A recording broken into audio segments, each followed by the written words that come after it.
بسم اللہ الرحمن الرحیم۔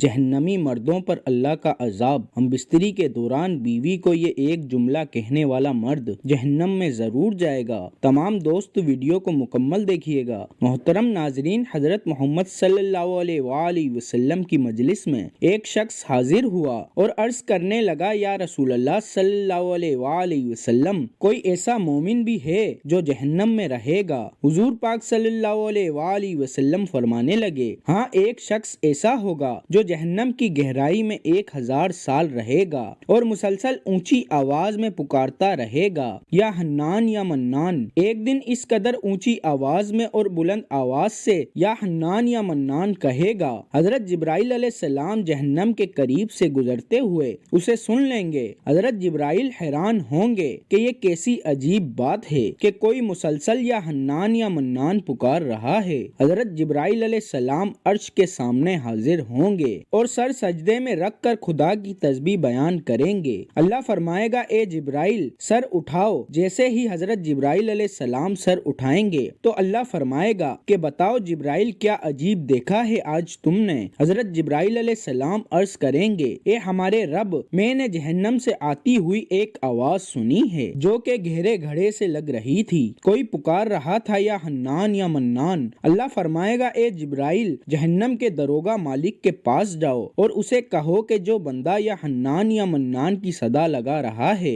اسے جہنم سے نکال کر تمہارے حوالے کر دے، پھر اسے میرے پاس لے آؤ۔ حضرت جبرائیل علیہ السلام جہنم کے دروغہ مالک کو اللہ تعالیٰ کا حکم سنائیں گے۔ حکم سن کر مالک جہنم کے اندر جائیں گے۔ حضرت محمد صلی اللہ علیہ وآلہ وسلم نے فرمایا، جیسے ماں اپنے بچے کو پہچانتی ہے، مالک ایسے جہنم کو پہچانتا ہے، اس کے باوجود آپ یا حنان یا منان کہنے والے شخص کو تلاش نہیں کر پائیں گے۔ باہر تشریف لائیں گے، حضرت جبرائیل علیہ السلام سے عرض کریں گے، اے جبرائیل جہنم نے گہرا سانس لیا ہے، اس لیے کون سی چیز پتھر ہے، کون سی چیز لوہا ہے اور کون انسان ہے، اس کی پہچان نہیں ہو رہی۔ حضرت جبرائیل علیہ السلام پھر اللہ کی بارگاہ میں سجدہ کریں گے۔ اللہ پاک ارشاد فرمائیں گے، اے جبرائیل اپنا سر اٹھاؤ، یا حنان یا منان کہنے والے کو کیوں نہیں لائے؟ حضرت جبرائیل علیہ السلام عرض کریں گے، یا اللہ، دروغہ جہنم کے مالک نے معذرت کر لی ہے، کہتے ہیں جہنم نے گہری سانس لی ہے، اس وجہ سے پتھر، لوہے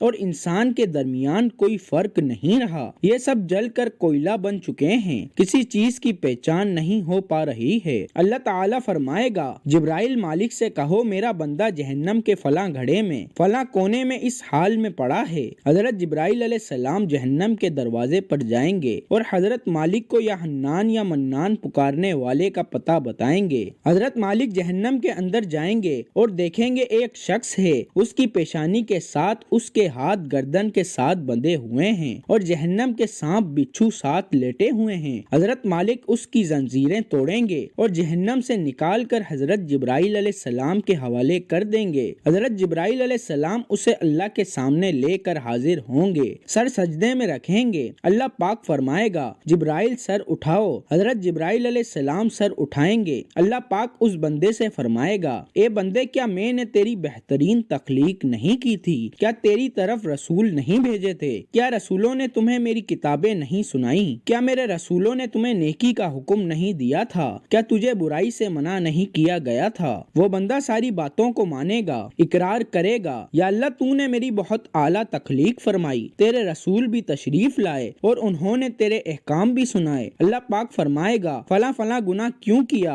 وہ عرض کرے گا، یا اللہ، میں نے اپنی جان پر ظلم کیا جس کی سزا کی وجہ سے مجھے جہنم میں ڈال دیا گیا، یا اللہ، اس کے باوجود میری امید نہیں ٹوٹی، مجھے تیری رحمت سے امید تھی، میں یا حنان یا منان پکارتا رہا، مولا تو نے مجھے اپنے فضل سے جہنم سے نکالا، یا اللہ مجھ پر رحم فرما۔ اللہ پاک فرمائے گا، فرشتوں گواہ ہو جاؤ، میں نے اس پر رحم کیا اور اسے معاف کر دیا۔ ناظرین گرامی، اللہ بڑا ہی رحیم، بڑا ہی کریم ہے۔ ناظرین، ہمیں 5 وقت کی نماز باجماعت ادا کرنی چاہیے، ہمیں اپنے گناہوں پر توبہ اور استغفار کرنی چاہیے، اللہ سے اس کی رحمت کا سوال کرنا چاہیے۔ ناظرین، ویڈیو اچھی لگے تو کمنٹ سیکشن میں اللہ تعالیٰ کے 99 ناموں میں سے ایک نام ضرور ٹائپ کریں۔